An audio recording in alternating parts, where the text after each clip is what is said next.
יברכך אדוני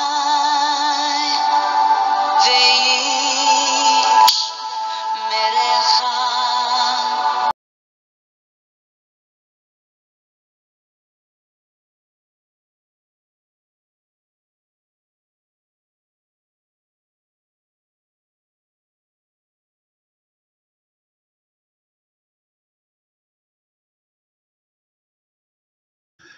할렐루야. 2024년 새로운 한 해를 우리에게 허락해 주신 창조주 하나님 여호와 우리 아버지께 감사와 찬양을 드립니다. 올 한 해도 또 새롭게 우리 코에 생명의 호흡을 불어넣어 주셔서 우리 하나님의 영광을 위하여 살아갈 수 있는 귀한 기회를 허락하여 주심에 진심으로 감사합니다. 우리의 영원한 구원자이신 예수 그리스도 그 생명의 이름을 찬양하며 영광을 돌립니다. 오늘도 우리 안에서 쉬지 않고 일하셔서 아름다운 우리 하나님의 형상으로 우리를 온전히 회복하실 성령 하나님의 그 놀라운 역사, 만물을 새롭게 하시는 성령님의 그 끊임없는 역사를 찬양하며 영광을 돌립니다. 오늘 1189 성경 장별 강의 292번째 시간으로 열왕기상 1장을 함께 공부하도록 하겠습니다. 우리가 작년 11월 달이었네요. 11월 달까지 사무엘 상하를 통하여 이 다윗 왕의 생애를 쭉 추적해 보았습니다. 그래서 사무엘 상부터 시작해서 하까지 이어지는 이 두 권의 책을 통하여서 이 하나님의 마음에 합한 사람, 이 다윗이 어떻게 탄생했으며 이 다윗이 어떻게 하나님의 사람으로서 그렇게 쭉 생애를 살아왔으며 그가 이스라엘이 어떻게 왕이 되었으며 또 전반 그 생애 전반에 걸쳐서 하나님 앞에 칭찬 듣고 또 책망받았던 일들을 쭉 살펴보았었습니다. 자, 이제 오늘부터 열왕기상 말씀을 공부할 텐데요. 열왕기상은 이 다윗의 아들 솔로몬의 삶을 시작해서 그 이후에 이어지는 이스라엘 왕들의 이야기를 다루고 있습니다. 그래서 오늘은 첫 번째 시간으로 솔로몬 왕의 등극, 이 솔로몬이 왕으로 등극하는 이 사건을 다루게 됩니다. 이제 다윗 왕을 이은 이 솔로몬 왕이 즉위를 하고 그 전후에 어떤 사건들이 있었는지를 살펴볼 텐데요. 특별히 이렇게 다윗이 죽기 전에 솔로몬이 왕에 즉위할 수밖에 없는 왕으로 등극할 수밖에 없었던 그 사건을 다룹니다. 그것은 바로 이 아도니아라는 이 다윗의 아들이 이 왕이 되고자 하는 이 모반을 하는 그 사건이 일어나죠. 그래서 어쩔 수 없이 다윗은 자기가 살아있는 동안에 솔로몬에게 왕위를 물려주는 그런 일을 할 수밖에 없었습니다. 그래서 어떤 일이 있었는지 또 이 가운데서 하나님은 어떻게 역사하셨고 하나님의 백성들인 우리에게 주시는 교훈은 무엇인지를 오늘 열왕기상 1장을 통하여 살펴보도록 하겠습니다. 오늘 1장부터 또 열왕기상하를 마칠 때까지 우리 하나님의 도우심이 우리와 함께 하셔서 이 무사히 잘 마치고 또 많은 은혜를 받는 또 하나님의 우리에게 주시는 교훈을 또 우리 몸에 이루는 그런 큰 은혜가 있으시기를 주님의 이름으로 축복합니다. 아멘.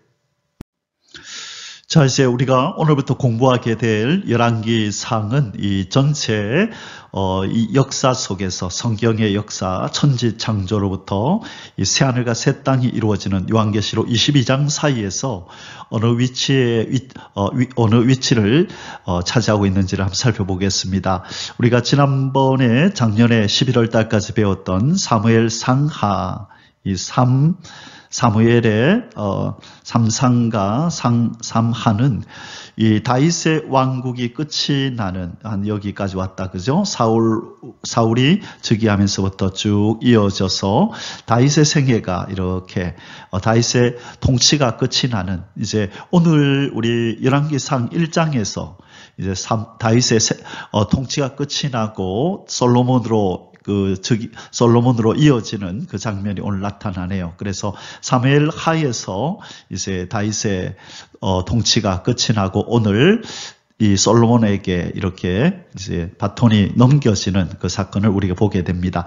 그러면서 이제 오늘부터 우리가 배우게 되는 왕상은 이 솔로몬부터 시작해서 쭉 이어져서 어디까지 가자면 이 남북이 갈리우는 남북 왕조 시대의 이 초기 초반부까지 쭉 이어지게 됩니다. 그래서 사무엘 상은 이 정도까지 이렇게 오게 되는데요. 그래서 이제 어떤 사건 때문에 또 이 남북이 갈려지게 되는지 그 내용도 이번에 사무엘 열왕기상을 통해서 함께 배우게 됩니다. 자, 시대손으로 본 구약 성경. 지금 열왕기상이 여기 있죠. 우리가 지난번에 배웠던 사무엘 하는 바로 다음에 우리가 또 배우게 될 역대상과 그 내용이 이렇게 겹치고 오늘부터 배우게 되는 열왕기상, 열왕기하는 역대하와 이렇게 내용이 중첩되는 부분들이 많이 있습니다. 왜 이렇게 역사서에서 비슷한 내용의 책이 있느냐 하면 보는 관점에 따라서 어떤 누구를 기준으로 해서 어떤 내용을 기준으로 해서 그 역사를 기술하였느냐에 따라서 조금 보는 관점이 달라요. 그래서 우리가 이제 오늘부터 배우게 되는 왕상은 나중에 열왕기하에서 오늘부터 배우게 되는 내용을 다시 한번 또 복습하게 될 것입니다. 자, 오늘 본격적으로 본문에 들어가기 전에 열왕기상에 관계된 도움말을 좀 살펴보도록 하겠습니다. 먼저 열왕기상이라고 하는 이 책의 명칭이 어떻게 생겨났는가 살펴보겠습니다.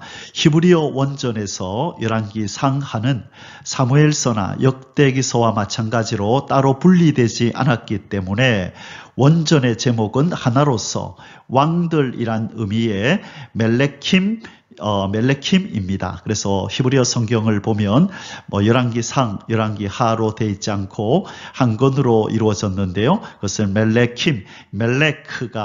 멜레크가 이 왕이거든요. 근데 뒤에 우리 히브리어에 보면은 임을 붙이면 남성 복수형이 되는데 그것을 붙여서 멜레킴 이렇게 복수의 형태를 띠고 있지만 그러나 상하로 나누지는 않고 그렇게 상하를 하나로 묶어서 멜레킴이라고 왕들이라는 이름으로 책 제목을 그렇게 가지고 있습니다. 자, 그런데 우리 한글 개역 성경은 70인역을 따라서 열왕기서를 두 권으로 그렇게 열왕기상하로 나누어서 그렇게 이름을 붙였고요. 각각 열왕기상, 열왕기하로 그렇게 명명을 하였습니다. 그래서 지금 우리가 가지고 있는 성경은 개역 개정 성경이죠. 한글 개역에서 지금 개역 개정 성경으로 또 바뀌었는데요. 우리가 가지고 있는 이 개역 개정 성경도 여전히 열왕기상, 열왕기하로 그렇게 나뉘어져 있습니다. 자, 그 다음에 열왕기상의 저자는 누구인가? 자, 제1차 바벨론 포로 귀환 이전 바벨론에 거주하던 익명의 편집자에 의해서 기록되었다. 다시 말해서 미상이라는 거죠. 누가 이것을 기록했는지 모른다. 그러나 제1차 바벨론 포로 귀환 이전, 그러니까 이 이스라엘 백성들이 BC 586년에 바벨론의 포로로 끌려가서 538년 정도에 537년 보통 7, 8년 이르는데요.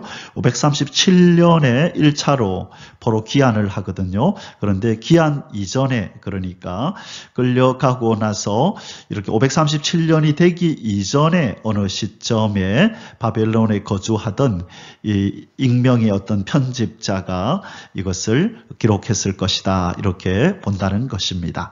자, 그 다음에 그러면 이것을 언제 기록하였는가? 기록 연대, 제가 조금 전에 말씀드렸던 것처럼 BC 586년에 예루살렘 멸망 이후로부터 제1차 바벨론 포로 귀환이 이루어진 BC 7년 사이의 어느 시기 이때에 이것이 기록되었다. 특히 열왕기하 25장 27절에서 30절에 보면 여호야긴의 석방 기록이 있는 것을 볼 때에 BC 561년에서 537년 사이로 추정이 된다. 자, 여호야김이 1차로 끌려가고 여호야긴이 2차로 끌려가는데 그때가 597년이었거든요. 자, 제일 처음에 끌려간 게 605년, 그 다음에 597년, 3차로 끌려가면서 멸망한 게 586년이었거든요. 그래서 이런 것들을 종합해 볼 때에 537년 사이, 그래서 586년부터 537년 사이에 돌아오기 이전에 어느 시기에 이것이 쓰여졌다. 이렇게 학자들은 보고 있습니다. 자, 그러면 이번에는 이 열왕기상의 수신자는 누구인가? 이 편집자가 이 성경을 기록했던 이 사람이 이것을 누구에게 읽게 하려고 이것을 기록한 것일까라는 것이죠. 그래서 수신자는 바벨론의 포로로 잡혀가서 생활하고 있던 북이스라엘과 남유다의 백성들을 1차 독자로 하고 있습니다. 그리고 그 이후에 이제 하나님을 믿게 될 하나님의 백성들에게 이것이 성경으로 이렇게 기록이 되어지고 이렇게 계속 전파가 되어서 우리에게까지 계승이 되어 온 것이죠. 그래서 이 1차 독자는 바벨론 포로 생활하고 있던 이스라엘 백성들, 그리고 2차 독자는 그 이후에 이 내용을 성경으로 가지게 될 하나님의 백성들에게 읽히기 위해서 이것이 기록되었다. 그렇게 보면 되겠습니다. 자, 그러면 열왕기상의 중심 주제는 무엇인가? 어떤 내용들을 주로 담고 어떤 관점에서 이것을 기록하고 있는가? 우리가 그 부분을 한번 살펴보겠습니다. 솔로몬 시대부터 남북 분열 왕국 전반기까지의, 그렇죠. 지금 이제 솔로몬이 왕위로 즉위하면서부터 나중에 솔로몬의 아들 때 나라가 둘로 갈리어서 북이스라엘과 남유다로 이렇게 쭉 나뉘게 되는데 그 분열 왕국의 그 초반기까지 솔로몬부터 이 신정 왕국 이스라엘의 역사를 비판적 시각에서 회고를 한다. 하나님이 다스리는 왕국인 이스라엘의 백성들이 어떻게 그들의 영원한 왕이신 하나님을 온전히 섬기지 못하고 하나님의 법에서 어긋나 갔었는지를 이 비판적 시각에서 이렇게 바라보면서 해고하면서 기록한 것이 바로 열왕기상이다. 그렇게 우리가 볼 수 있습니다. 자, 그리고 이 성경에 보면 언약에 대한 신실성에 근거한 왕정의 평가, 이것은 무슨 말이냐면 이 아도니아라는 사람이 이 다윗을 이어서 자기가 왕이 되고자 하였지만 그러나 하나님께서는 다윗에게 그의 아들 솔로몬이 왕이 될 것을 언약하셨는데 아무리 인간이 그 하나님의 언약을 거스려서 그의 뜻을 이루려고 성취하려고 애써도 결국은 궁극적으로는 하나님의 언약이 성취되어지고 이 땅의 역사로 나타나게 된다는 것을 보여주기 위하여 이것을 기록했다는 것입니다. 그리고요, 이스라엘이 여호와께 불순종한 결과 약속의 땅에서 쫓겨났다는 것. 자, 이스라엘 백성이 쫓겨난 바벨론으로 포로로 끌려간 이유가 바로 너희와 너희 조상들이 이런 죄를 범해서이다라고 하는 것을 알려주기 위해서 이걸 기록했다는 것이고요.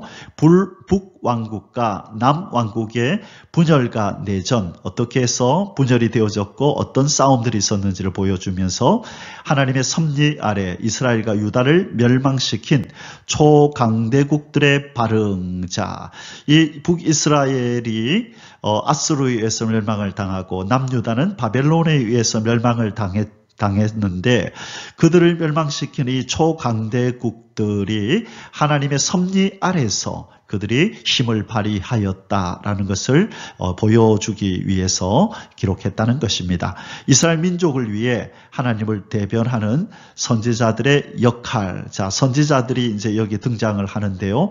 그들은 바로 하나님을 하나님의 말씀을 가지고 이스라엘 민족을 위해서 사역했던 이 선지자들입니다. 그래서 그들의 사역도 함께 이렇게 나타내면서 하나님이 어떤 목적을 가지고 어떤 뜻을 가지고 선지자들을 통하여 이스라엘 백성을 대하셨는지를 밝히기 위하여 열왕기상을 또 기록했다라고 우리 신학자들은 그렇게 분석하고 있습니다. 자, 아래 도표가 열왕기 왕상의 내용의 개요입니다. 자, 열왕기상은 1장부터 22장까지 이루어지고요. 1장부터 9장까지, 여기서부터 1장부터 9장까지는 통일왕국, 그래서 통일왕국에 대한 이야기가 계속 이어지는데요.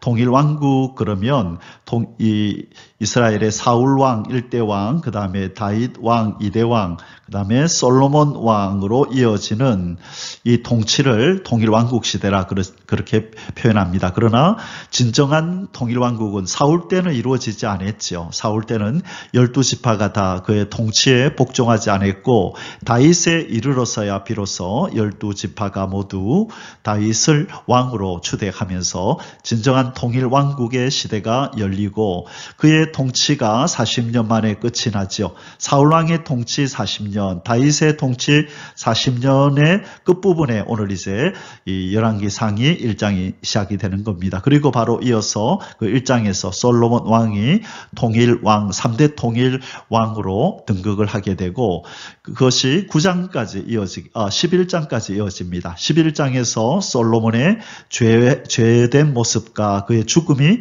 나타나고 이제 12장에부터는 왕국이 분열되어서 22장까지 분열 왕국의 어떤 역사들이 쭉 이어지는 그런 내용을 담고 있는 것이 바로 열왕기상입니다. 그래서 우리 오늘 이제 1장 솔로몬이 왕위를 계승하는 이 장면부터 시작해서 우리 22장까지 쭉 한번 공부해 보도록 하겠습니다. 자, 오늘 열왕기상 1장의 주제 구절은 35절입니다. 그가 와서 내 왕위에 앉아 나를 대신하여 왕이 되리라. 내가 그를 세워 이스라엘과 유다의 통치자로 지명하였느니라. 자, 이 아도니아가 이 반란을 일으키고 모반하여서 아도니아가 이 스스로 왕이 되고자 한다는 이 말을 듣고 이제 다윗이 그가 와서 이때 그는 솔로몬을 의미합니다. 솔로몬 그가 와서 내 왕위에 앉아 나를 대신하여 왕이 되리라. 내가 그를 세워 이스라엘과 유다의 통치자로 지명하였느니라. 이 다윗은 그 아들 솔로몬을 이제 왕위에 계승을 시킵니다. 이것은 하나님의 언약을 따라서 그가 실천을 한 것입니다. 자, 이 내용은 열왕기상에서는 이게 언급되지 않고 있는데요. 이 하나님께서 솔로몬을 다윗의 후계자로 세울 거라는 말씀과 솔로몬이 왕이 될 것과 그리고 솔로몬이 하나님의 성전을 건축할 것을 약속하신 것이 나옵니다. 자, 그것이 어디 나오냐면 역대상 22장에 보면 나오는데요. 역대상 22장 6절부터 쭉 보면은 이제 그 말씀이 나옵니다. 그래서 6절부터 9절까지의 말씀 속에서 이 당시에 다윗이 하나님 앞에 성전을 지어드리고 싶은 마음이 있어서 하나님 앞에 그렇게 그 뜻을 표현할 때 하나님께서 선지자를 통하여 이렇게 말씀하셨죠.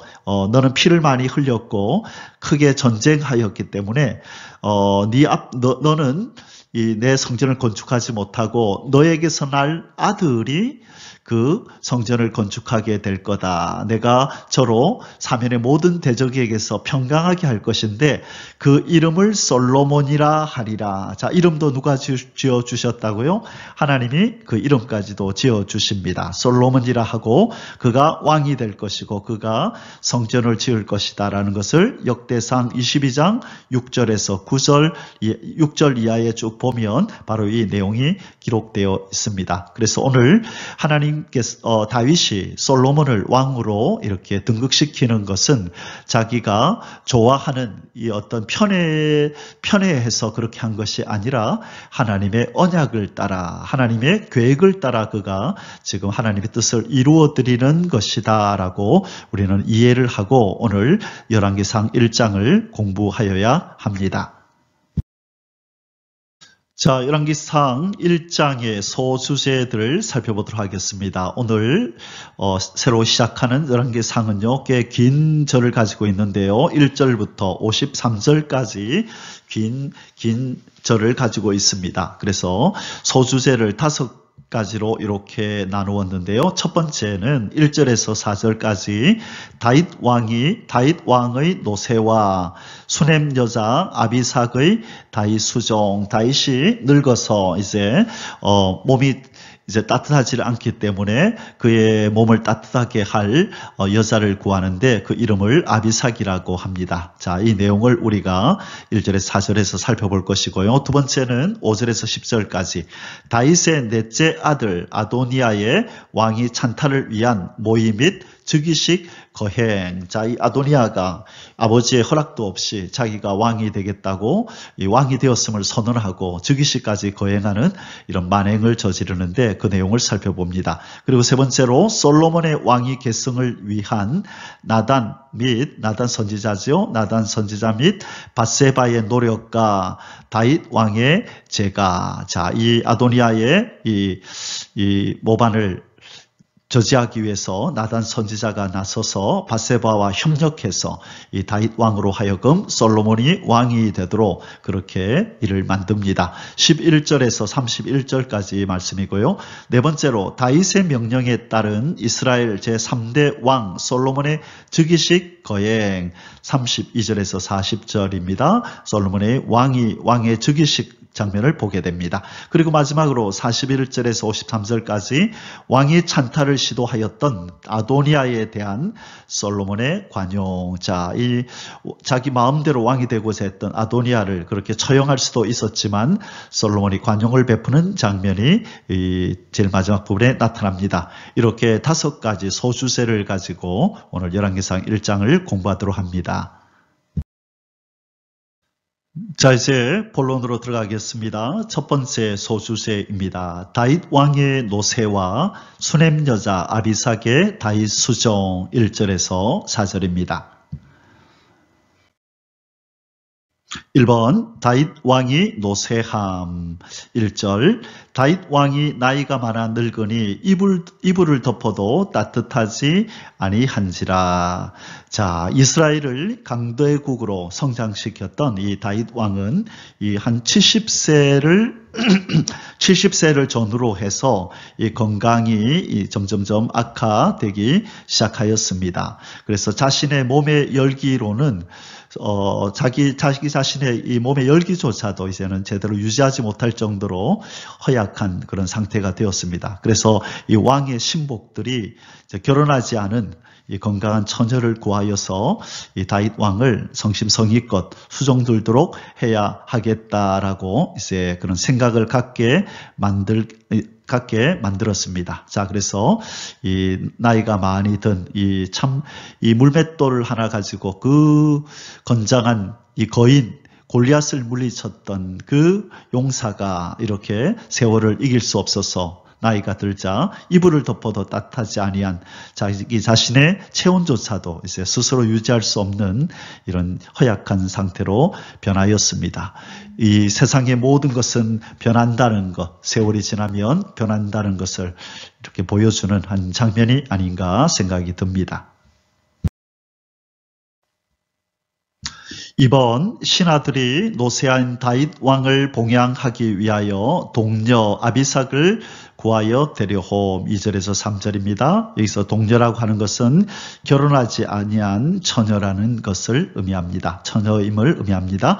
자, 2절입니다. 그의 시종들이 왕께 아뢰되 우리 주 왕을 위하여 젊은 처녀 하나를 구하여 그로 왕을 받들어 모시게 하고 왕의 품에 누워 우리 주 왕으로 따뜻하시게 하리이다 하고 이스라엘 사방 영토 내에 아리따운 처녀를 구하던 중 수넴 여자 아비삭을 얻어 왕께 데려왔으니 자, 이 자기의 몸의 열기조차도 스스로 계속 유지할 수 없는 이 허약해진 다윗을 위하여 이제 이 다윗의 신복들이 건강과 아름다움을 겸비한 처녀를 찾아 나섭니다. 그래야 결국은 이 이사갈 지파 이 영토 내에 있던 이 다볼 산기슭 근처에 성읍인 수넴에서 아비삭이라는 처녀를 찾았습니다. 이 아비삭이라는 이 처녀는요, 심히 아름다운 여자였음에 틀림없습니다. 왜냐하면 이 나중에 이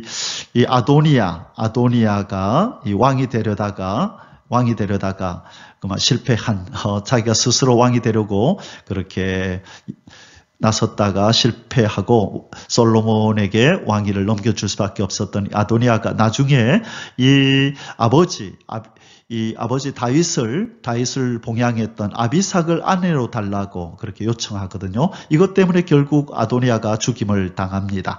이 스스로 왕이 되려고 했던 그 일은 이 솔로몬이 용서를 해주었지만 아버지 다윗의 품에 있었던 이 아비삭을 자기 아내로 달라는 이 말에 결국 솔로몬이 이 아도니아를 쳐 죽이라고, 왜냐하면 그렇게 해서는 안 되는 이 아주 중요한 어떤 요구였거든요. 이 부분은 뒷부분에 살펴보기로 하겠습니다. 그 정도로 바로 이 아비삭은 아름다운 여인이었다라는 것을 보여줍니다. 자, 이렇게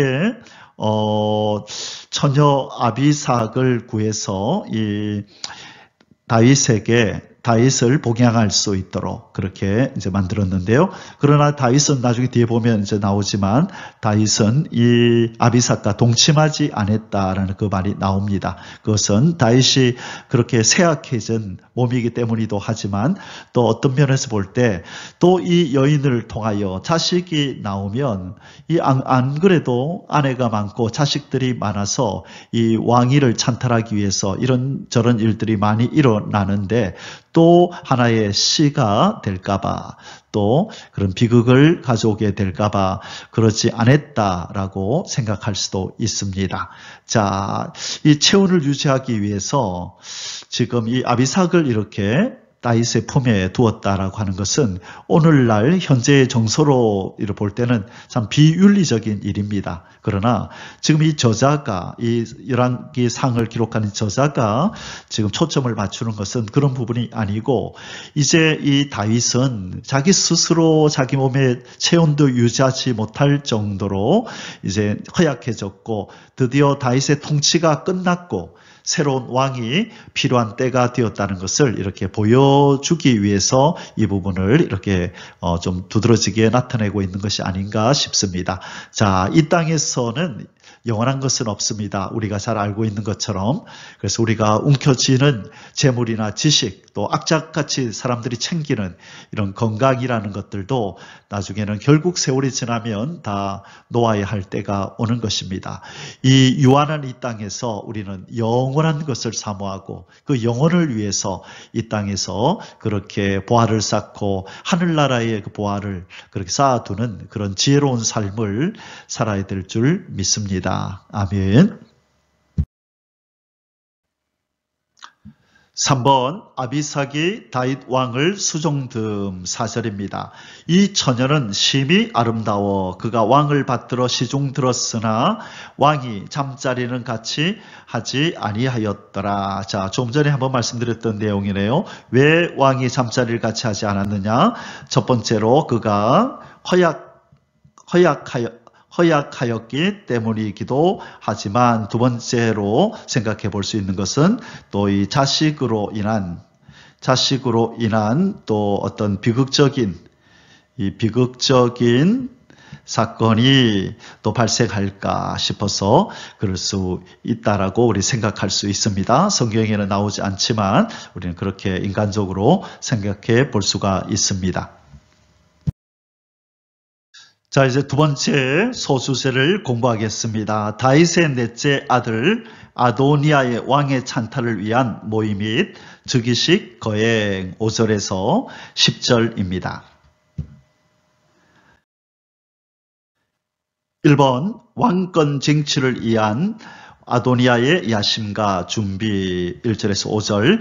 그때에 학깃의 아들 아도니아가 스스로 높여서 이르기를 내가 왕이 되리라 하고 자기를 위하여 병거와 기병과 호위병 50명을 준비하니. 자, 다윗의 여러 아내들 중에서 이 학깃이라는 여인이 있었는데요. 아내가 있었는데 그 아내의 아들이 아도니아입니다. 이 아도니아는 왕의 총애를 받던 이 사람이었어요. 이 아들이었어요. 그래서 이 다윗 왕의 총애를 받던 이 넷째 아들 아도니아, 넷째 아들입니다. 나중에 요 다음 장면에서 제가 이 다윗의 처와 아들들의 도표를 보여드리겠습니다. 자, 넷째 아들, 다윗의 넷째 아들이었던 아도니아는 이 아버지 다윗이 점차 이렇게 나이가 들어서 노쇠해지자 스스로 왕이 찬탈을 노리고 아주 주도 면밀한 계획을 세웁니다.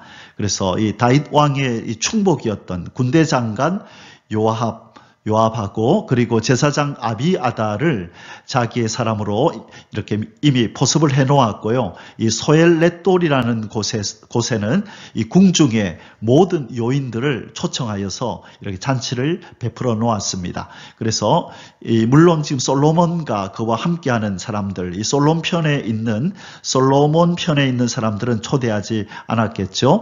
아도니아는 이 잔치, 이 향연을 통해서 이 왕이 찬탈에 동조할 이 주역들을 이렇게 다 모았고 그들의 결속을 다지기 위해서 이렇게 이미 만반의 준비를 해 놓은 것입니다. 아주 주도 면밀하게 이 교만했던, 스스로 높여서 왕이 되기를 원했던 아도니아는 이렇게 준비를 해 놓았던 것입니다.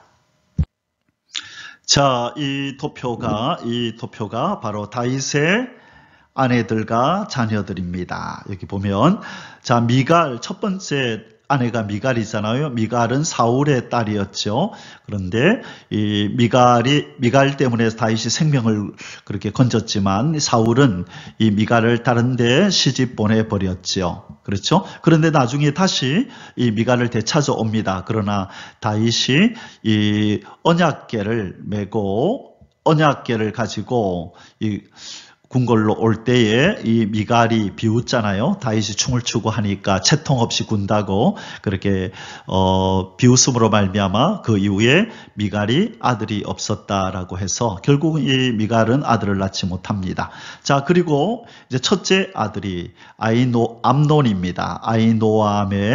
아히노암의 아들이고, 자, 그 다음에 둘째가 아비가일, 이 나발의 아내였던 이 아비가일을 통하여 다니엘이라는 이 아들이 낳고요. 그 다음에 마하가를 통하여 다말과 압살롬이 낳는데, 이 압살롬은 나중에 이렇게 전쟁에서 죽임을 당하죠. 자, 그리고 이제 네 번째가 바로 오늘 지금 등장하는 아도니아라고 하는 이 넷째 아들이 바로 이제 학깃의 아들이 바로 넷째 아들 아도니아입니다. 자, 그리고 이제 저기 바세바를 통하여 자녀들이 많이 나는데요. 시므아, 소밥, 나단, 솔로몬 이렇게 이루어집니다. 자, 그리고 제일 마지막에 이제 아비삭이 등장하죠. 이 아비삭이 오늘 등장하는 바로 그 아비삭입니다. 이 정식 아내라고는 할 수 없지만 어쨌든 다윗과 함께 했던 여인, 그래서 이 다윗의 아내로 이렇게 치부해 준 것입니다. 그에게서는 당연히 아이가 없었죠. 자, 나중에 특별히 여러분 나단이라는 이 사람을 기억하시길 바랍니다. 자, 이 예수님의 족보는 이 솔로몬으로 이어지는 솔로몬의 후손, 나중에 여기 마리아가 등장하는데요. 이 족보는 마태복음 1장에서 나타나는 족보입니다. 마태복음 1장은 예수님과 관련된 족보이면서 예수님의 어머니 마리아의 족보입니다. 그래서 다윗으로부터 이어져서 솔로몬을 통하여, 자, 다윗, 그 다음에 솔로몬을 통해서 마리아까지로 오는 이 라인이 마태복음 1장의 라인이고, 그 다음에 다윗을로 출발해서 쭉 내려와서 나단을 통해서 어디로 가냐면 이 요셉, 자, 예수님과 피는 섞이지 않았지만 결국 마리아의 남편이 되어서 이제 요셉이 마리아의 아들이었던 예수님을 입양하여서 요셉의 아들로 이렇게 올라가게 되는 거죠. 그런데 알고 보니 요셉도 왕족이었던 거죠. 누구의 후손이지요? 나단. 다윗의 아들 나단, 그래서 밧세바의 아들이었던 셋째 아들이었던 나단, 솔로몬은 넷째 아들. 그래서 바로 다윗, 나단, 요셉으로 이어지는 이 라인이 바로 누가복음 2장에 나오는 예수님의 족보인 것입니다. 자, 누가복음 3장이네요. 누가복음 2장이 아니고 3장입니다. 자, 누가복음 3장에 이 요셉의 족보가 나오는데요. 자, 지금 요셉, 그래서 여러분 이 마태복음 1장의 족보와 누가복음 3장의 족보를 혼동하지 마시기 바랍니다. 다 예수님의 족보를 얘기하지만 이 마태복음 1장의 족보는 다윗, 솔로몬, 마리아로 이어지는 예수님의 족보고, 그 다음에 누가복음 3장의 족보는 다윗, 그 다음에 나단, 요셉으로 이어지는 예수님의 족보입니다. 엄밀히 따지면 우리가 예수님은 왕이십니까? 라고 할 때 예수님은 유대인의 왕이면서 만왕의 왕이잖아요. 그런데 어떤 사람은 예수님은 유대인이 왕인가라고 하는 것도 잘 알지 못하는 분이 계시는데, 예수님은 이스라엘의 왕으로 태어나셨어요. 그래서 아브라함의 후손이요 다윗 왕의 후손이죠. 그때 다윗 왕의 후손으로 왕인데 마리아 계통으로 다윗의 왕위를 이은 것이냐 아니면 요셉을 통하여 이어진 것이냐라고 했을 때 엄밀히 따지면 솔로몬 계통으로 왕의 자리에 오른 것이 아니라 이 나단, 솔로몬의 형이었던 나단과 요셉을 통하여서 유대인의 왕이 되어집니다. 이 부분은 이스라엘의 마리아의 조상이었던 이스라엘의 18대 왕이었던 이스라엘의 18대 왕이 여호야김이거든요. 여호야김. 이 여호야김이 하나님의 율법책을 불태움으로 말미암아 하나님께서 여호야김에게 저주를 내려서 네 후로는 이제 왕이 나지 않을 것이다 라고 하나님이 저주를 내립니다. 그런데 그의 19대 왕이 바로 그의 아들 여호야긴이었거든요. 여호야긴.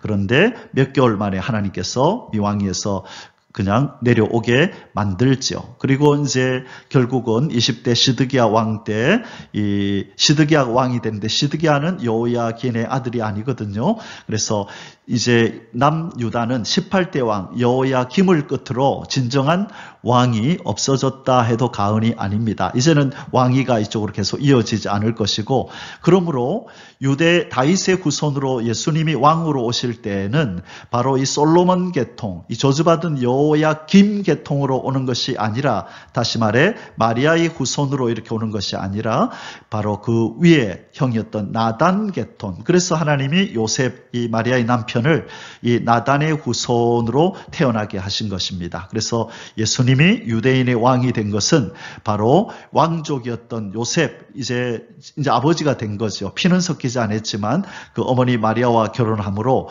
이제는 요셉이 예수님을 입양한 모양으로 요셉이 이제 그 예수님의 아버지가 된 것이에요. 그래서 그 왕족이었던 그가 그 왕위를 물려주는 것처럼 예수님이 이렇게 유대인의 왕으로 등극을 하게 되는 것입니다. 자, 이 부분은 다음에 예수님은 왕이신가라는 이 주제를 가지고 따로 한번 제가 설명을 해서 올리도록 하겠습니다. 이번 아도니아의 신상에 대한 짧은 설명 6절입니다. 그는 아도니아죠. 그는 압살롬 다음에 태어난 자요, 용모가 심히 준수한 자라.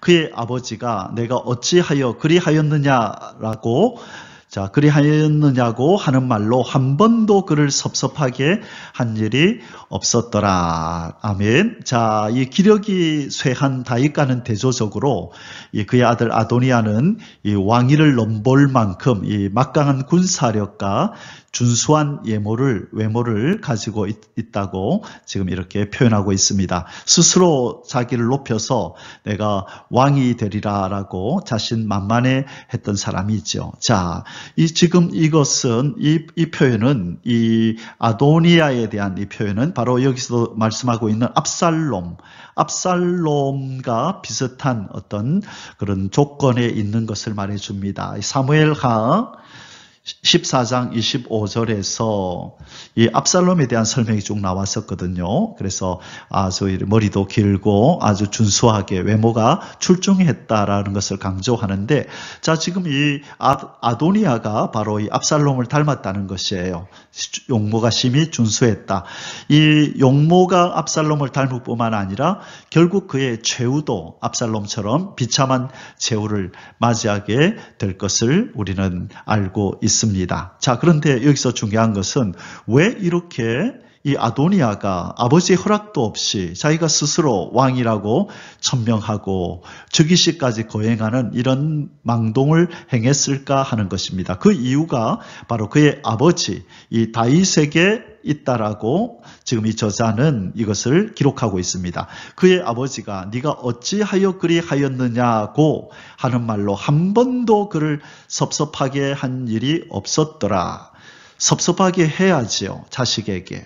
이 아직 바른 길을 가지 못하는 어렸던 자식에게는 바른 길로 가도록 채찍을 들었어야죠. 징계도 하고 꾸짖고, 이 꾸짖으면 이 아들은 그 아버지에 대해서 섭섭하겠죠. 그죠? 아버지가 나를 미워하는가 보다라고 섭섭해 할 수 있겠죠. 그러나 실은 그게 섭섭해 할 일이 아니라 아버지가 자식 잘 되라고 그렇게 채찍을 든 것이고 매를 든 것이잖아요. 그래서 한 번도 그를 섭섭하게 한 일이 없었다는 말은, 그러면 아도니아는 전혀 부모에게 그런 싫은 소리 들을 만한 일을 안 했다는 것인가요?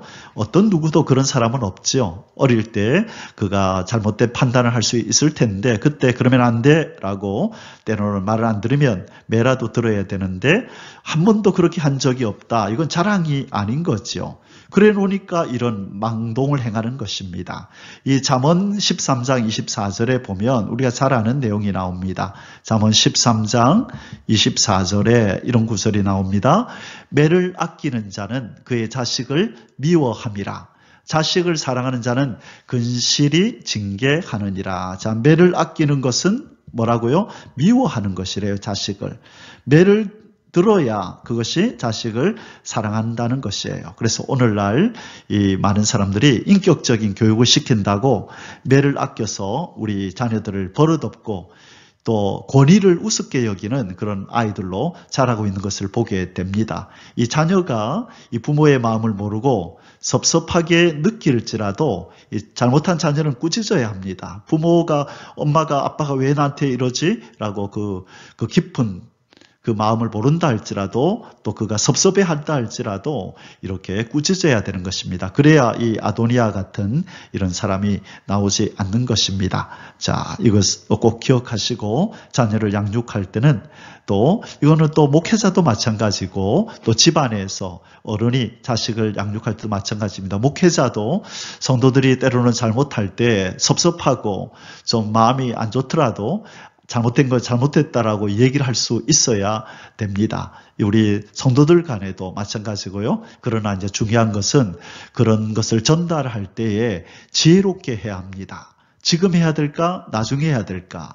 이 표현을 내가 누군가에게 좀 미성숙하게 행동하는 어떤 성도에게 내가 이 말을 꼭 해주고 싶은데 내가 하는 것이 맞나? 아니면 목회자, 목사님을 통하여 하는 것이 맞나? 또 지금 하는 것이 좋을까? 아니면 조금 더 기회를 받다가 하면 좋을까?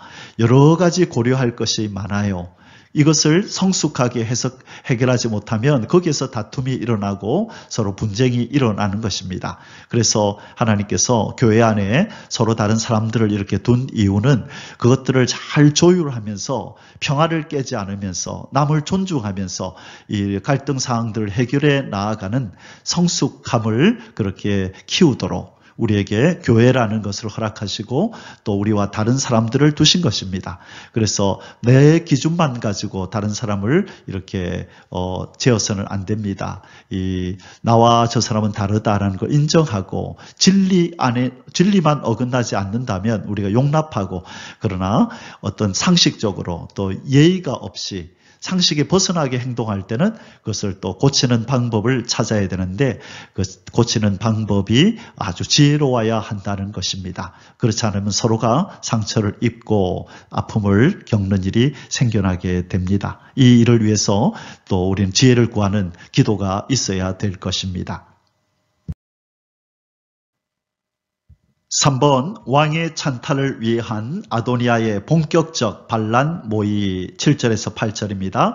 아도니아가 스루야의 아들 요압은 군대 장관이죠. 군대 장관, 그러니까 군을 장악한 것이죠. 제사장 아비아달과, 아비아달은 제사장이래요. 이 종교적인 이 지도자를 이렇게 포섭을 했습니다. 아비아달과 모의하니 그들이 따르고 도우나 제사장 사독과 요야다의 아들 분하야와 선지자 나단과 시므이와 레이와 다윗의 용사들은 아도니아와 같이 하지 아니하였더라. 자, 여기 보니까 이 분하야 또 제사장 사도, 이 제사장이 둘이나 있다, 그죠? 여기서 말하는 제사장은 대제사장을 의미합니다. 이 대제사장, 이 아비아달은 이 사무엘이 이렇게 태어났을 때 그 선지자가 있었잖아요. 그 선지자가 아니고 그 제사장, 엘리 제사장이죠. 사무엘을 키워줬던 그 엘리 제사장의 후손이 바로 이 아비아달이고요. 아비아달. 자, 그리고 그 다음에 여기 제사장 사독은 누구의 후손이냐면 비느하스의 후손이 바로 사독입니다. 그래서 결국은 비느하스를 통해서 쭉 제사장 계열이 내려와야 되는데, 갑자기 비느하스 때 이 대제사장의 라인이 바뀌어요, 오른쪽으로. 그래서 지난번에도 한번 설명했는데 나중에 이 부분 다시 한번 또 제사 사독이 이제 아비아달이 물러나고 이제 폐위되고 이제 제사장에서 이제 쫓겨나고 사독이 왕이 되는 사독이 제사장이 되는 그 장면에서 다시 한번 이 도표를 가지고 이 라인을 다시 한번 설명해 드릴게요. 어떤 일이 있어서 이런 일이 나타났는가 하는 부분을 다시 설명드리도록 하겠습니다. 자, 여기에서 지금 7절 8절에서 말하는 것은 뭐냐면 이 아도니아, 이 왕의 왕권을 찬탈하려고 하는 이 아도니아를 편드는 무리가 있고, 또 반면에 또 다윗과 솔로몬의 편 또 지도자들이 있었다는 것, 그것을 지금 이렇게 말해주고 있습니다. 자, 아도니아는 자신들의 측근들만, 자기의 편을 드는 자들만을 불러서 자기가 왕이 될 것을, 이 왕이 되려고 하는 이 일을 지금 모의하고 있는 것입니다. 자, 어떤 라인을 따르느냐? 자, 하나님이 인정하는 그 라인을 잘 깨닫고 그 라인에 줄을 서야 하고 거기서 내가 있어야 하는데, 그렇지 않고 이 잘못된 판단을 하게 된 이 사람들의 최후가 비참해지는 것을 우리는 보게 됩니다. 4번, 아도니아의 왕이 즉위식 거행. 9절에서 10절입니다. 아도니아가 에누로겔 근방 소헬렛 바위 곁에서 양과 소와 살찐 송아지를 잡고 왕자 곧 자기의 모든 동생과 왕의 신하된 유다 모든 사람을 다 청하였으나 선지자 나단과 분하야와 용사들과 자기 동생 솔로몬은 청하지 아니하였더라. 자, 그들 몰래 지금 왕의 즉위식을 거행하고 있는 것입니다. 여러분, 이 일이 가당키나 한 일입니까? 버젓이 지금 아직까지 왕인 아버지 다윗이 지금 건재에 있고, 그렇죠? 이 아버지가 지금 왕으로 있는데 자기가 왕이라고 그렇게 선언을 하고 즉위식을 행하고 있는 것입니다. 자, 지금 이 아버지가 살아있고 또 아버지가 그에게 왕위를 넘겨주겠다고 말을 한 적도 없는데 지금 이 일을 이렇게 하고 있는 것이죠. 이게 정말로 가능한 일입니까? 자, 왜 이런 일을 거행했다고요? 왜 이런 일이 발생했다고요? 다윗이 오냐 아도니아를 키운 것입니다. 그래서 한 번도 싫은 소리를 안 했으니 아도니아 입장에서는 이제는 내가 자기가 볼 때 솔로몬보다도 형이고, 그렇죠? 그리고 또 아버지의 총애도 받고 하니까 그냥 이렇게 하면 아버지 다윗도 유야무야 그냥 모른 채 하고 넘어갈 거라고 생각했나 봐요. 도저히 있어서는 안 되는 일을 지금 행하고 있는 것입니다.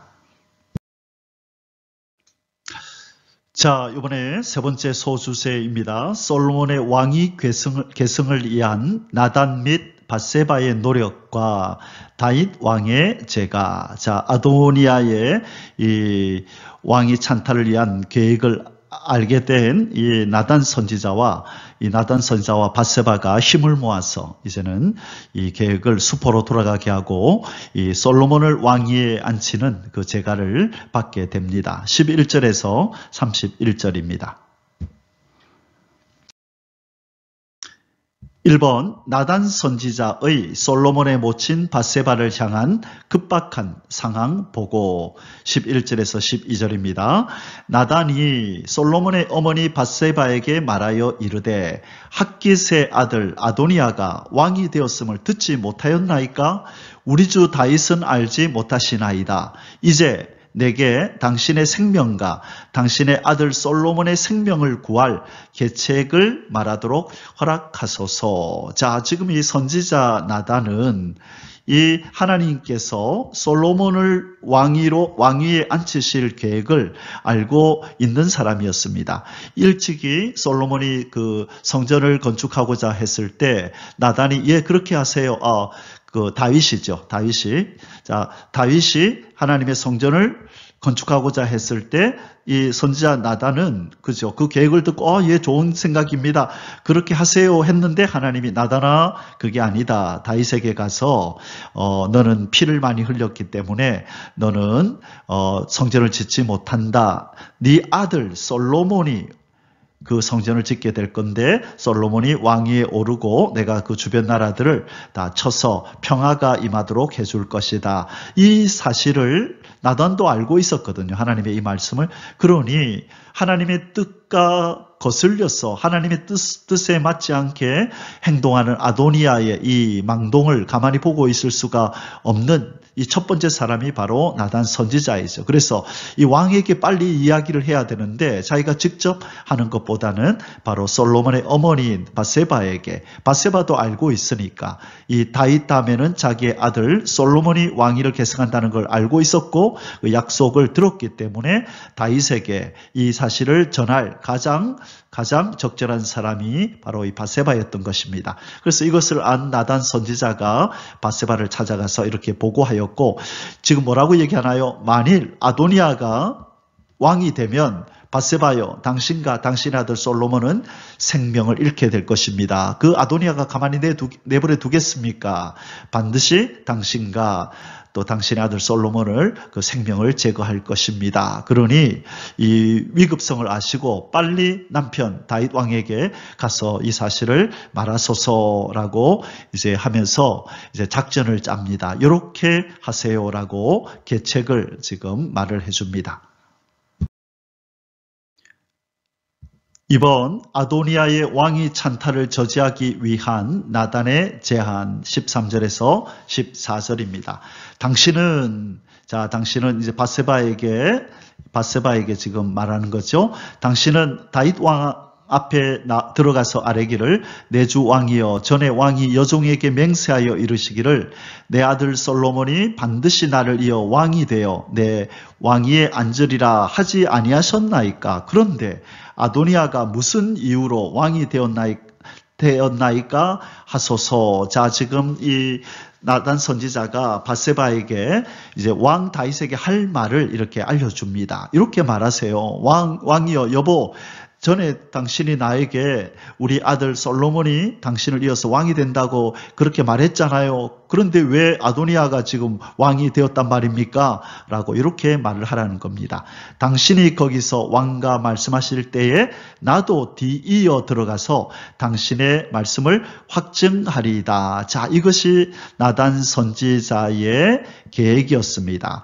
지금 이 밧세바가 왕에게 이야기하는 동안에, 자, 지금 이것은 나단 선지자입니다. 나단 선지자가 밧세바에게 계획을 세우는 거죠. 그래서 밧세바가 왕과 대화하고 있는 동안에 나단이 거기에 가서 왕이여, 이게 무슨 일입니까? 아도니아가 왕이 되다니요. 솔로몬이 왕이 되는 것이 맞잖아요. 이렇게 자기가 거들겠다는 것입니다. 그래서 두 사람이 함께 왕 앞에서 이 이야기를 합시다. 그러나 당신이 먼저 들어가서 이 얘기하고 그 도중에 내가 들어가겠습니다. 라고 계획을 세운 것입니다. 3번, 나단의 의견에 따른 밧세바의 다윗 아련. 자, 이 나단 선지자의 말을 듣고 밧세바가 실천에 옮깁니다. 15절에서 21절. 밧세바가 이에 침실에 들어가 왕에게 이르니 왕이 심히 늙었으므로 수넴 여자 아비삭이 시중 들었더라. 밧세바가 몸을 굽혀 왕께 절하니 왕이 이르되 어찌 됨이냐. 그가 왕께 대답하되, 그는 밧세바죠. 밧세바가 왕께 대답하되, 내 주여 왕이 전에 왕이 하나님 여호와를 가리켜 여종에게 맹세하시기를 너의 아들 솔로몬이 반드시 나를 이어 왕이 되어 내 왕위에 앉으리라 하셨거늘 이제 아도니아가 왕이 되었어도 내 주 왕은 알지 못하시나이다. 그가 수소와 살찐 송아지와 양을 많이 잡고 왕의 모든 아들과 제사장 아비아달과 군사령관 요압을 청하였으나 왕의 종 솔로몬은 청하지 아니하였나이다. 자, 이 자식을 생각하는 밧세바의 마음이 여기 나오네요. 나단 선지자가 알려주지 않은 것까지도, 이렇게 이 말 하세요라고 하지 않은 것까지도 19절에 덧붙여서 막 지금 남편 다윗에게 쏘아붙이고 있습니다. 그가 수소와 살찐 송아지, 양 이야기 이런 것은 이 말을 하라고는 하지 않았잖아요. 그런데 알아서 밧세바는 이 솔로몬 자기 아들을 왕위에 계승시키기 위하여 이 열심을 가지고 그렇게 지금 말을 많이 하고 있는 것입니다. 3번, 나단의 의견에 따른 밧세바의 다윗 아리온. 자, 뒷부분이네요. 20절, 21절 마저 읽겠습니다. 내 주 왕이여, 온 이스라엘이 왕에게 다 주목하고 누가 내 주 왕을 이어 그 왕위에 앉을지를 공포하시기를 기다리나이다. 다윗 왕이여, 온 이스라엘이 지금 지켜보고 있습니다. 지켜보고 있습니다. 이제 공포하십시오. 누가 왕이 될 건지를 공포하기를 온 백성들이 지금 지켜보고 있습니다. 그렇지 아니하면 내 주 왕께서 그의 조상들과 함께 잘 때에 나와 내 아들 솔로몬은 죄인이 되리이다. 자, 앞에서는 아까 그 나단 선지자가 당신과 당신의 아들 솔로몬은 생명을 잃게 된다 그 얘기했죠. 자, 그 얘기를 또 하는 겁니다. 왕이여, 아도니아가 그대로 왕이 된다면 당신이 죽고 나면 나 밧세바와 내 아들 솔로몬은 죄인이 됩니다. 이것은 생명을 잃습니다. 죽임을 당합니다. 그 얘기를 한 것입니다. 이 말을 들은 다윗이 가만히 있을 리가 없죠. 아이, 큰일 났구나. 이러다가 이 나라가 어지럽게 되겠구나. 그가 이제 판단을 하게 됩니다.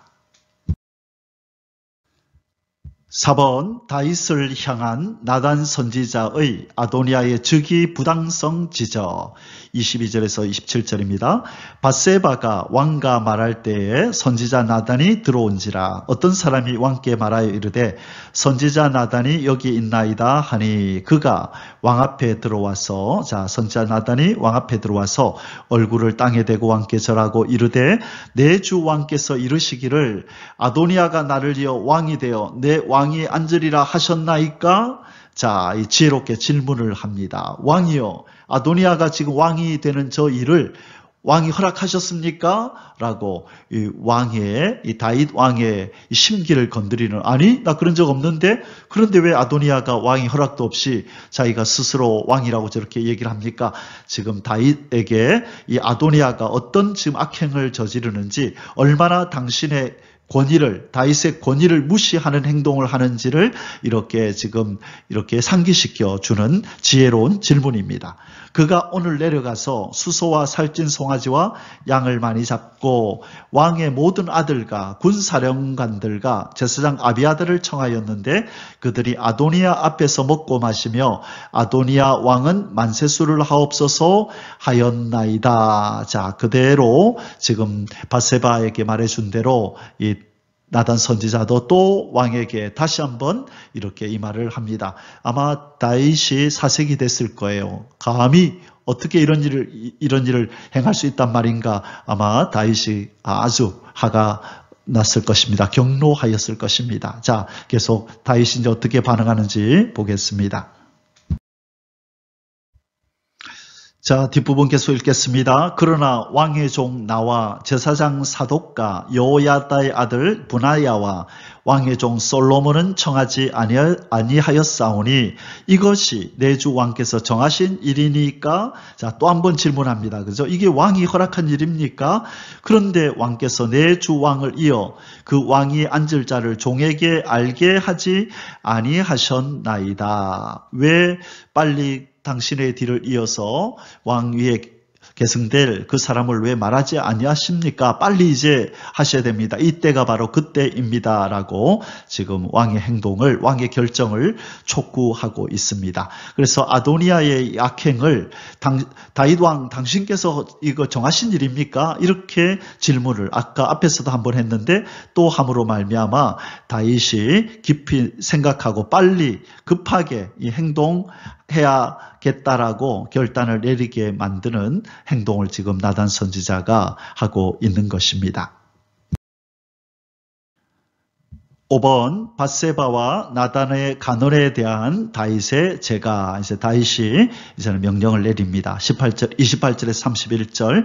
다윗 왕이 명령하여 이르되 밧세바를 내 앞으로 부르라 하매 그가 왕이 앞으로 들어가 그 앞에 서는지라. 자, 지금 이 나단 선지자가 이 왕 다윗과 말하는 동안에 먼저 왔던 밧세바는 잠시 뒤로 물러나 있었던 것 같습니다. 왕이 이르되 내 생명을 모든 환난에서 구하신 여호와께서 살아계심을 두고 맹세하노라.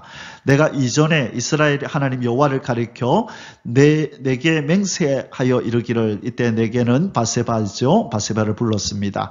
이르기를 네 아들 솔로몬이 반드시 나를 이어 왕이 되고 나를 대신하여 내 왕위에 앉으리라 하였으니 내가 오늘 그대로 행하리라. 자, 이제 그 밧세바에게 맹세한 그대로 행하겠다고 지금 다시 한번 얘기를 합니다. 밧세바가 얼굴을 땅에 대고 절하며 내 주 다윗 왕은 만세수를 하옵소서 하니라. 자, 드디어 나단 선지자와 밧세바의 이 협동 작전이 이제는 성공했습니다. 그래서 다윗 왕이 이제는 결단을 하고 솔로몬을 왕위에 앉히는 이제 명령을 내리게 됩니다. 자, 이제 네 번째 소주제를 공부하겠습니다. 4번 다윗의 명령에 따른 이스라엘 제3대 왕 솔로몬의 즉위식 거행 32절에서 40절입니다. 1번 다윗의 솔로몬 즉위식 즉각 시행 명령. 자, 다윗은 솔로몬을 왕위에 즉위시키라고 즉각 즉위식을 거행하라고 명령을 내립니다. 32절에서 35절. 다윗 왕이 이르되 제사장 사독과 선지자 나단과 여호야다의 아들 분하야를 내 앞으로 부르라 하니 그들이 왕 앞에 이른지라. 왕이 그들에게 이르되 너희는 너희 주의 신하들을 데리고 내 아들 솔로몬을 내 노새에 태우고 기온으로 인도하여 내려가고 거기서 제사장 사독과 선지자 나단은 그에게 기름을 부어 이스라엘 왕으로 삼고 너희는 뿔나팔을 불며 솔로몬 왕은 만세수를 하옵소서 하고 그를 따라 올라오라. 그가 와서 내 왕위에 앉아 나를 대신하여 왕이 되리라. 내가 그를 세워 이스라엘과 유다의 통치자로 지명하였느니라. 아멘. 자, 이 다윗은 이 아도니아 편에 가담하지 않은 자들을 통해서 이 솔로몬을 왕위에 앉히는 절차를 이제 이행하게 합니다. 지금 이 다윗은요, 솔로몬의 왕됨을 확증하기 위해서 자신의 노새까지 자기가 타는 이 노새를 이 솔로몬에게 내어주게 합니다. 이것은 이제 솔로몬이 다윗을 이어서 왕이 되었다라고 하는 것을 말해주는 것이죠. 자, 다음 장에서 이 기온이 어딘지, 기온으로 인도하여 내려가라 할 때 기온이 어딘지 우리 한번 지도를 보도록 하겠습니다. 자, 이곳이 다윗궁입니다. 다윗궁이고요. 바로 기혼샘, 여기가 기혼샘인데요. 여기 그냥 다윗궁에서 가까운 곳이다, 그죠? 이래서 조금 내려가서 여기서 그 즉위식을 거행하고 다시 오라. 그래서 노새를 타고 가서 이따가 다시 올라오라, 그렇게 얘기를 하였습니다. 2번 다윗 왕의 명령에 대한 분하야의 화답 36절에서 37절입니다.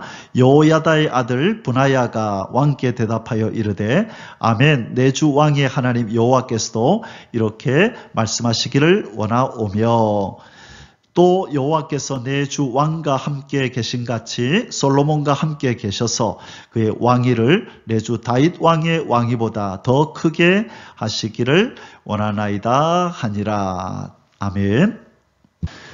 자, 지금 이 분하야는요, 여호야다, 이 제사장의 대제사장 여호야다의 아들, 이 대제사장이었거든요. 대제사장의 아들 여호야다의 아들. 자, 대제사장 여호야다의 아들 분하야. 이 분하야는 이 용사입니다. 이 시대장으로서요. 군대장관 요압이 저기 아도니아의 편이었다면 그 다음에 이 세 용사 시대장관으로서 세 용사 중에 한 사람이었던 사람이죠. 이 분하야도 아주 군사적으로 이제 또 지혜가 있던 사람이고 싸움에 능한 사람이었습니다. 그래서 아도니아에게 요압이 있다면 이 솔로몬 다윗에게는 분하야가 있었던 것이죠. 자, 바로 이 분하야가 다윗의 명을 받들어서 그렇게 하겠습니다.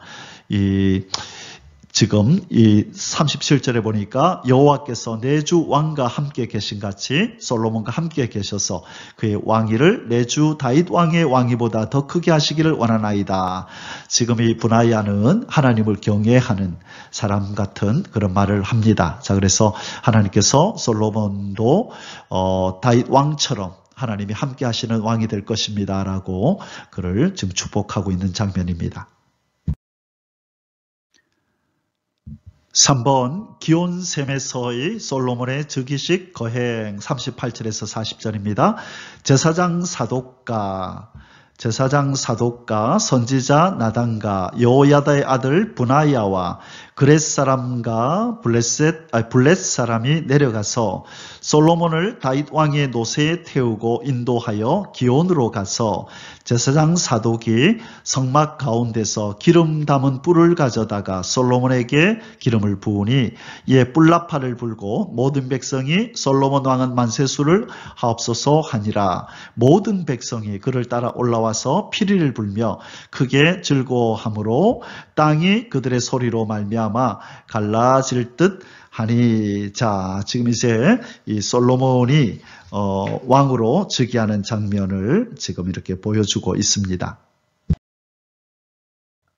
자, 이제 마지막 5번째 소주제입니다. 5번 왕이 찬탈을 시도하였던 아도니아에 대한 솔로몬의 관용 41절에서 53절입니다.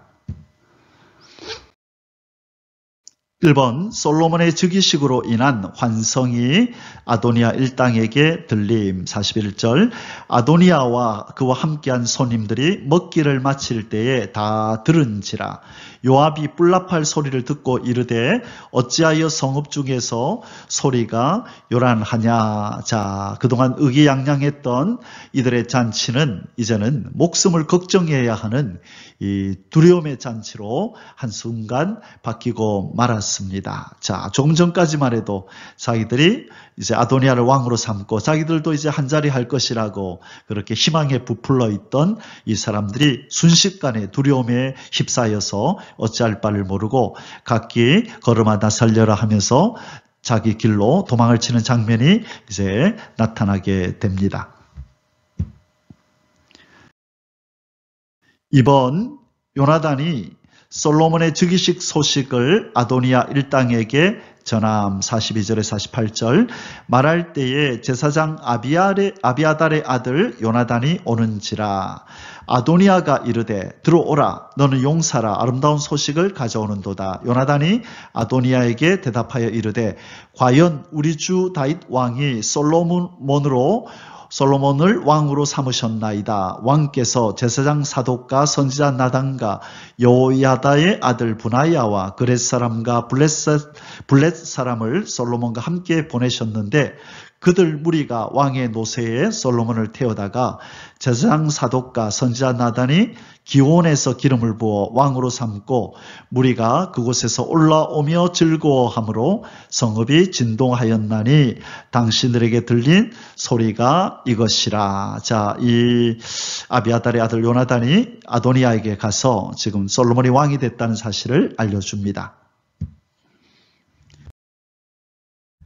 자, 계속 또 솔로몬도 왕자에 앉아 있고 왕의 신하들도 와서 우리 주 다윗 왕에게 축복하여 이르기를 왕의 하나님이 솔로몬의 이름을 왕의 이름보다 더 아름답게 하시고 그의 왕위를 왕의 위보다 크게 하시기를 원하나이다 하며 왕이 침상에서 몸을 굽히고 또한 이르시기를 이스라엘의 하나님 여호와를 찬송하리로다.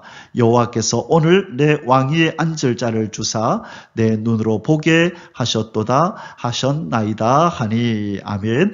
자, 아무리 인간이 그 권력으로 힘으로 또 인맥을 통하여 자기의 뜻을 이루려고 하나님의 뜻을 거스르고 자기의 뜻을 그렇게 세우려고 하지만 결국은 하나님의 뜻만이 인류의 역사 가운데 서게 되는 것을 보게 됩니다. 하나님은 계획하신 일, 하나님은 시행하겠다고 약속하신 그 일은 어떤 인간들의 방해에도 불구하고 반드시 이루고야 만다는 것을 보여줍니다. 자, 이 사실은 이 1차 독자였던 이 바벨론의 지금 포로로 있는 이스라엘 백성에게 큰 힘이 되었을 것입니다. 지금 그들의 눈에 이 이스라엘은 아무런 힘이 없는 솔로몬 같은 존재였을 것이고 그들을 지금 이렇게 포로로 잡고 있는 바벨론은 꼭 아도니아 같은 군사력과 또 수많은 인맥을 거느리고 있는 강한 자로 여겨졌을 것입니다. 그러나 하나님의 뜻대로 언약대로 솔로몬이 왕이 되고 아도니아는 이렇게 비참한 상황으로 떨어지는 것을 보면서 하나님의 뜻만이 이루어지는구나. 아무리 바벨론이 강하여도 하나님이 약속하신 메시아가 자기들에게 와서 자기들을 이 바벨론으로부터 건져낼 거다. 이제 자기들에게 큰 희망을 줄 것이다라고 메시아를 기다리는 메시아 사상을 더욱더 간절하게 만들었을 것입니다. 자, 이제 이 아도니아는 이 요나단의 말을 듣고 아마 사시나무 떨듯이 아마 벌벌 떨었을 것입니다. 이제 자기는 죽었다 생각이 들었을 것입니다. 이제 그 이후에 어떤 일이 벌어지는지 살펴보겠습니다. 3번 아도니아와 함께 있던 자들이 다 놀라 일어나 각기 갈 길로 감. 49절입니다. 아도니아와 함께한 손님들이 다 놀라 각기 갈 길로 간지라. 자, 이곳에 아도니아와 함께 있었다는 것이 알려지면 그들도 이 왕이 찬탈을 꾀하던 그 무리들과 한 통속이라는 것을 알고 큰 위기에 처할 것을 알고 그들은 재빨리 갈 길로 도망을 쳐버립니다. 뿔뿔이 흩어져 버렸죠. 아마 아도니아만 처량하게 남아서 그렇게 궁으로 그렇게 생명을 구걸하면서 아마 솔로몬 앞으로 올라가게 될 것입니다. 4번 아도니아가 제단뿔을 잡고 솔로몬에게 관욕을 구함. 50절에서 51절입니다. 아도니아도 솔로몬을 두려워하여 일어나 가서 제단뿔을 잡으니 어떤 사람이 솔로몬에게 말하여 이르되 아도니아가 솔로몬 왕을 두려워하여 지금 제단뿔을 잡고 말하기를 솔로몬 왕이 오늘 칼로 자기 종을 죽이지 않겠다고 내게 맹세하기를 원한다 하나이다. 자, 지금 이 아도니아는 자기의 생명을 구걸하기 위해서 지금 빨리 성전으로 뛰어가서 제단의 뿔을 이렇게 잡았습니다. 제단 뿔을 잡았는데요. 이렇게 제단의 뿔이라고 하는 것은 이 번제단이 이렇게 있으면요. 이 번제단에 이렇게 뿔이 이렇게 있었거든요. 네 개의 뿔. 우리가 출애굽기를 공부할 때 배웠었습니다. 이렇게 이 번제단의 네 기퉁이 위로 뾰족하게 돌출된 부분, 바로 이 부분이죠. 바로 이게 시팀나무로 만들었는데 노수로 이것을 이렇게 덮었습니다. 자, 실수로 살인한 자가 이 도피성으로 피하는 게 있었잖아요. 민수기 35장에서 우리가 배웠는데 이 피해 복수자로부터 목숨을 건질 수 있었습니다. 도피성으로 피하면요. 그것처럼 죄인이 이 번제단의 뿔을 잡으면 죽음을 면할 수 있는 것으로 알려졌습니다. 이 제단의 뿔은 이 하나님께로부터 임하는 힘과 능력을 상징하는 것으로 알려졌는데요. 이 제단의 뿔은 하나님께로부터 임하는 이제 힘과 능력이 이곳에 있다. 그래서 제단의 뿔은 희생제물의 피가 뿌려지는 곳이 바로 이 제단 뿔입니다. 그래서 이스라엘 사람들은 이곳에서 하나님과 인간과의 연합이 가능하다고 믿었던 것이죠. 그러므로 이 약자 그리고 억울한 자 그리고 이 죄인들은 바로 이곳을 부요자무분으로서 하나님의 힘과 능력이 이제 자기들에게 임해서 자신들이 구원받을 수 있다라고 그렇게 기대했던 것입니다. 이러한 믿음은 이 제단뿔이 도피처의 역할을 하게 해준다는 이런 기원은 출애굽 때부터 아마 이스라엘 백성들 가운데 생겨난 것이 아닌가 그렇게 여겨집니다. 그래서 이전에 그 요압 또 누가 그랬죠? 한 사람도 또 제단의 뿔을 잡고 그렇게 생명을 구걸하는 일이 이제 있었는데요. 자, 지금 이 제단의 뿔을 잡고 지금 이 아도니아는 생명을 구걸합니다. 그래서 솔로몬이 자기를 죽이지 않겠다고 약속하면은 이제 여기서 내려오겠다. 이제 그렇게 말을 하고 있는 것이죠.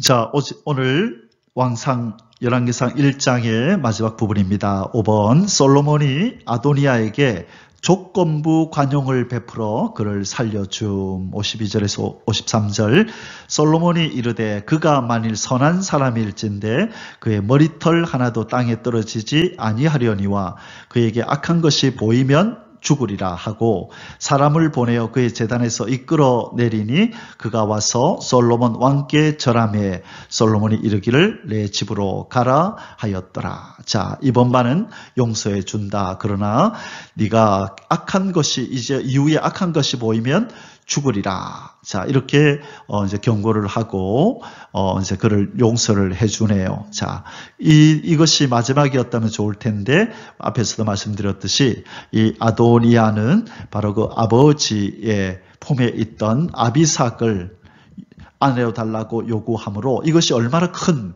죄인지 그걸 알지 못하고 그렇게 이 솔로몬에게 요구하다가 결국 죽임을 당하는 비극을 맞이하게 됩니다. 사랑하는 성도 여러분, 오늘 이 열왕기상 1장 우리 첫 번째 시간이라서 또 이래 서론도 좀 많이 볼 것이 있고 해서 좀 길어졌습니다. 이제 결론을 내리도록 하겠습니다. 교만은 패망의 선봉이요 넘어짐의 앞잡이다.